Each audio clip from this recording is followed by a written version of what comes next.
Welcome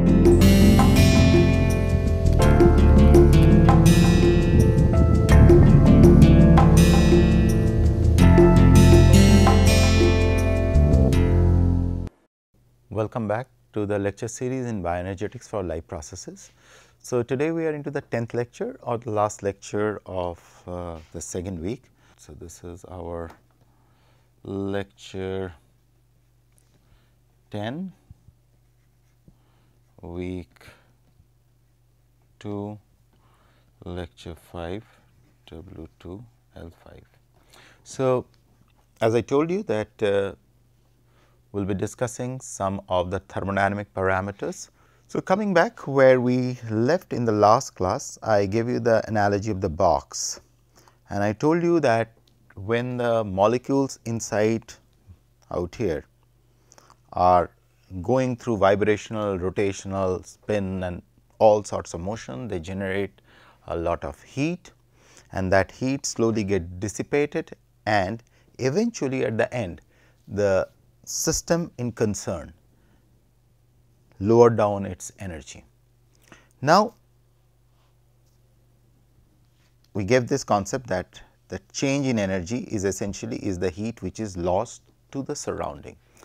Now, this brings us to another concept what we wanted to talk about is when these molecules are, say for example, inside this room I kept on the molecules started to push on the walls.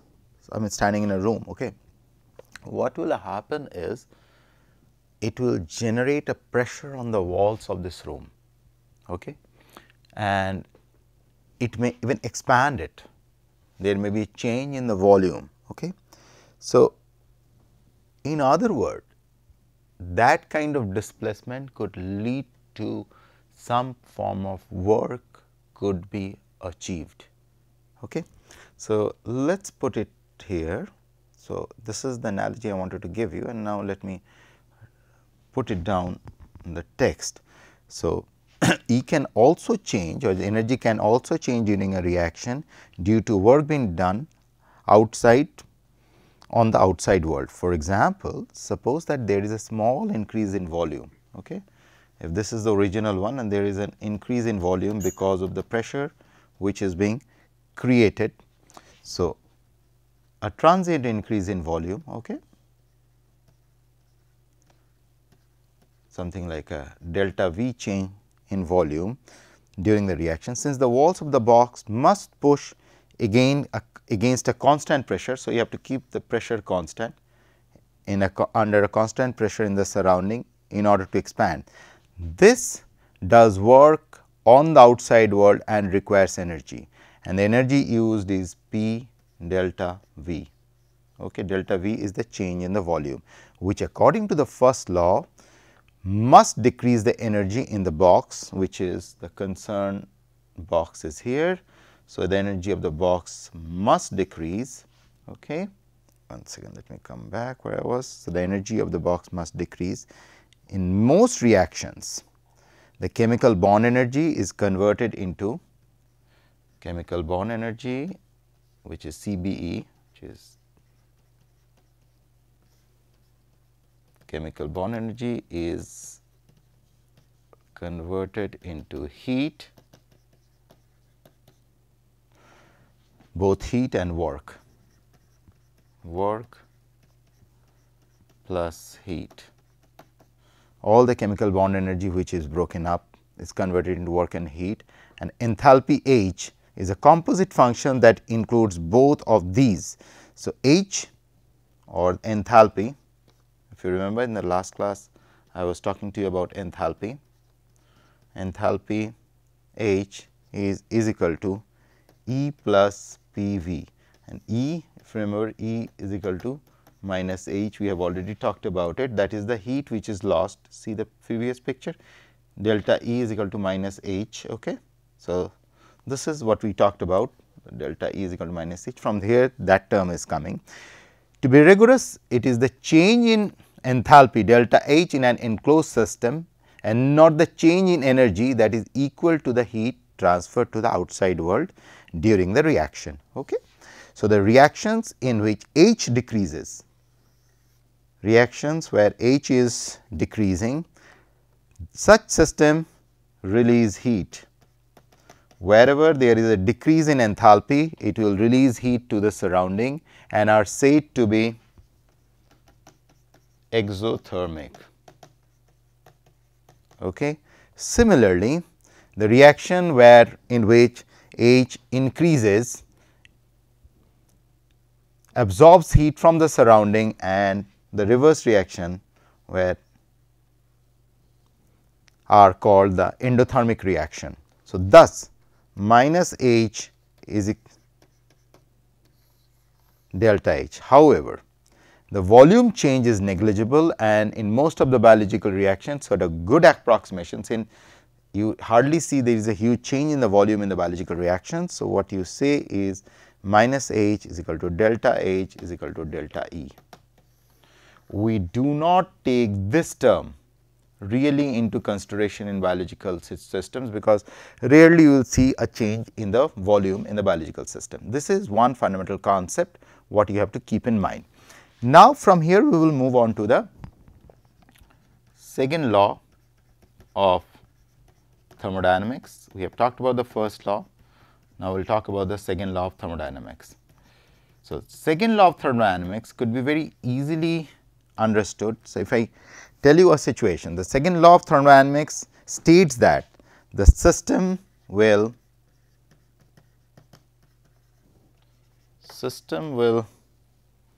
change spontaneously.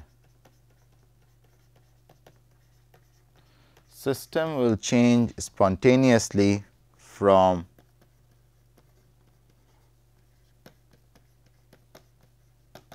states of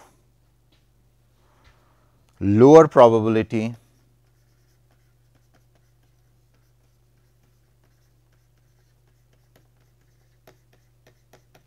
to states of higher probability.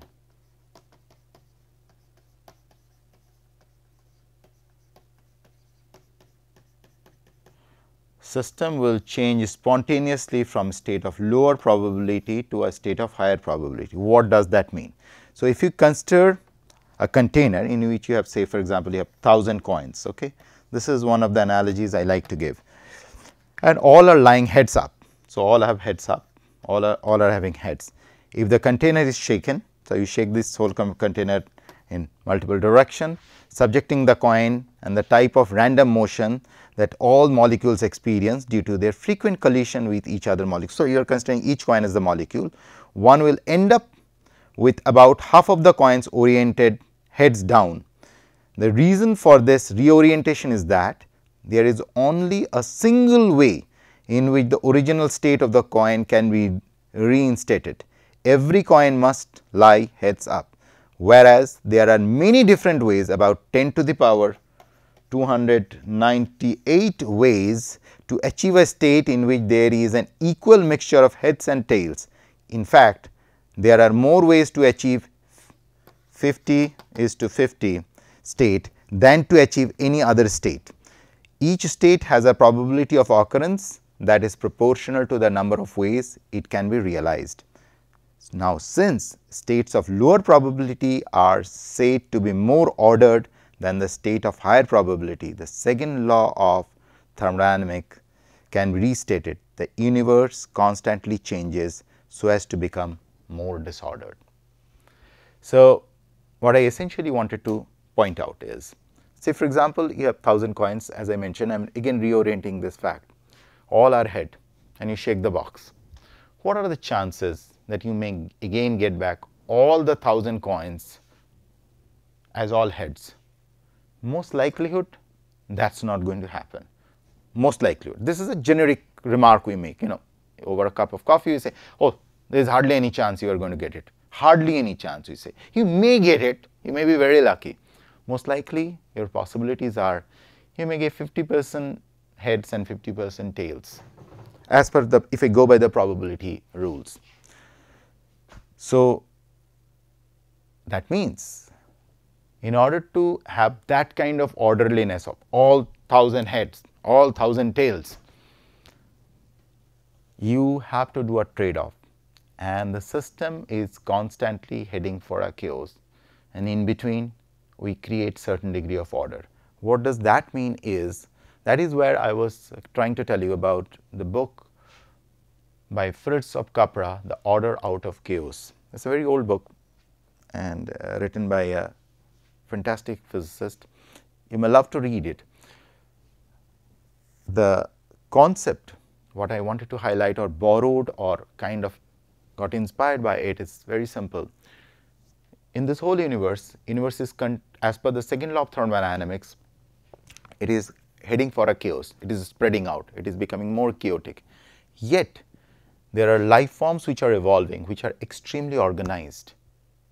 So, it is kind of contradiction that if you see this picture, what was the reason to introduce this picture is, so if this is that system and this is the surrounding universe, as I mentioned here universe, okay. So, this universe is heading for more of a chaos, yet the life form is evolving on a reverse direction where they are becoming more and more of ordered. So, such orderliness can only be achieved if you put some intense energy at specific local spots. Otherwise, the universe is as per the second law of thermodynamics. If we follow, the continuously system is heading for more and more towards the disorderliness. Okay? So, that is what the second law of thermodynamics critically tells us or teaches us. System will change spontaneously from the states of lower probability to the states of higher probability, and higher probability is more of a chaos. Okay. From here we will move on with giving this idea, we will move on to the concept of entropy. Entropy, which is your S, represented by S. The second law, but not the first law, allows one to predict the direction of a particular reaction. Okay. So, we can understand the direction of a particular reaction by the second law. Okay. But to make it useful for the purpose, one needs a convenient measure of a probability, or equivalently the degree of disorderliness of the state. So, the degree of, this is your degree of disorderliness. Okay. You needed to figure out the degree of disorderliness of the system. The entropy, which is represented by S, is a measure, it is a logarithmic function of the probability such that change in entropy delta S that occurs when a reaction A converts to B for 1 mole of A to 1 mole of B, again unity,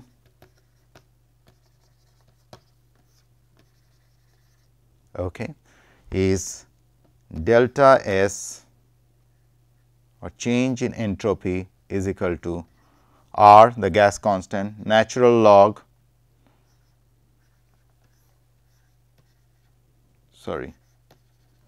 okay, where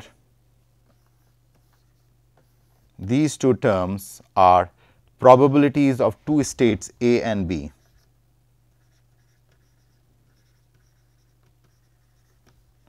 Probabilities of two states A and B.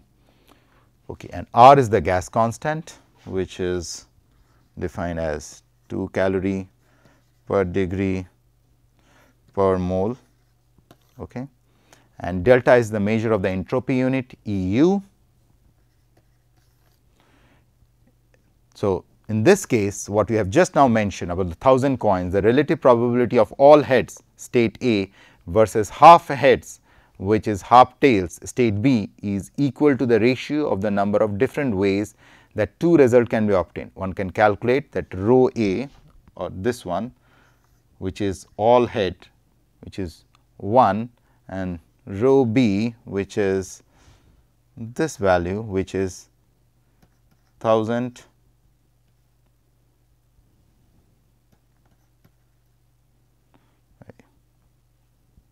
500 multiplied by 500, which is 10 to the power 298. This is what I was trying to tell you. Therefore, the entropy change for a reorientation of the coin when their container is vigorously shaken and an equal mixture of head and tail is obtained is R is equal to 10 to the power 298, or about, there is another way to express it, which is 1370 EU per mole of such containers, which is 6 into 10 to the power 23 containers. Okay. We see that because delta S defined above is positive for a transition from A to B, reactions with large increase in entropy are favored and will occur spontaneously. Okay. If delta S is more than 0, these are very spontaneous. So, in other words, positive entropy favor the reaction to happen, and heat energy causes a random commotion of molecules because the transfer of heat from an enclosed system to the surrounding increases the number of different arrangements that molecules in the outside world can have. It increases their entropy.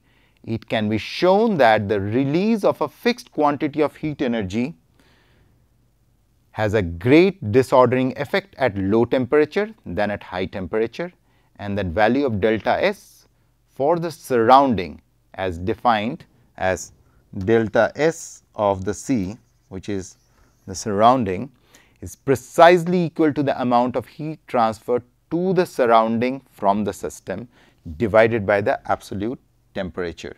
So, in other words, you can define delta S of C is equal to H upon T, okay, where H is heat transferred to the surrounding. You remember, this is what we talked about. Remember, heat, this is the heat which is transferred to the surrounding, this H, this term which is the heat transferred to the surrounding divided by the absolute temperature, which is the T. So, delta S C is equal to H upon T. So, this is what the second term entropy talks about. So, in other words, if you revisit this, so you will realize the heat energy causes the random commotion of the molecules, and because the transfer of heat from an enclosed system to its surrounding increases the number of different arrangements that the molecule in the outside world can have, it increases their entropy. It can be shown that the release of a fixed quantity of heat energy has a great disordering effect at low temperature than at high temperature, and that value of delta S for the surrounding is defined as delta S for the C. So, in other words, when I am shaking this room and there are vibrations which are going out in the form of due to the vibration, the heat energy which is liberated outside, that increases the entropy outside the system. In other words, for every orderliness what is being maintained, you are actually increasing the entropy of the system outside. So, in order to maintain orderliness in my body, I am actually increasing the entropy of the system by liberating significant amount of heat from the system which is disorienting the system outside. And that is a very contradictorily beautiful thing, that on one hand the universe is expanding, there is an increase in entropy, yet there are life forms which are extremely ordered and they are trying to maintain a balance between or creating an order out of this whole chaos. So, these are some of the concepts which will come very handy as you are realizing we are continuously talking about different energetics mechanism which are governing much of our life processes. The whole bioenergetics is essentially a treatment of thermodynamics for the life processes and energy harvesting and the use of energy. So, these are the concepts what I wanted to discuss as the very basic fundamental concepts of thermodynamics in terms of the biological systems.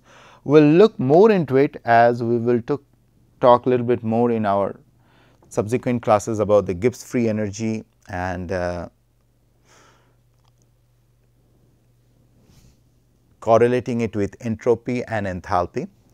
So, as we are almost concluding the second week. So, this week we are supposed to talk a little bit more about chemosynthesis and photosynthesis. I am just kind of deferred it a little bit into the third week purposefully, because we will get a lot of time to deal with them.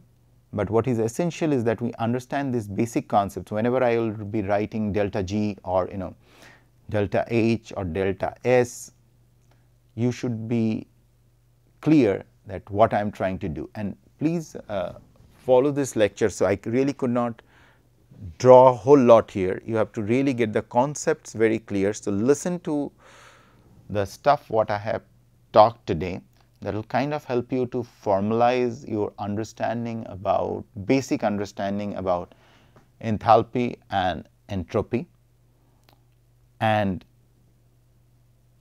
how we treat a system and the surrounding and the universe. Okay. So, I will close in here. Thank you, and please go through the basics. It will be really helpful, and in the next class, as we will move more towards the chemosynthesis photosynthesis, we will talk a little bit more about Gibbs free energy and how the orderliness is being maintained in the biological system against the ever increasing probability of disorderliness of the universe. Thank you.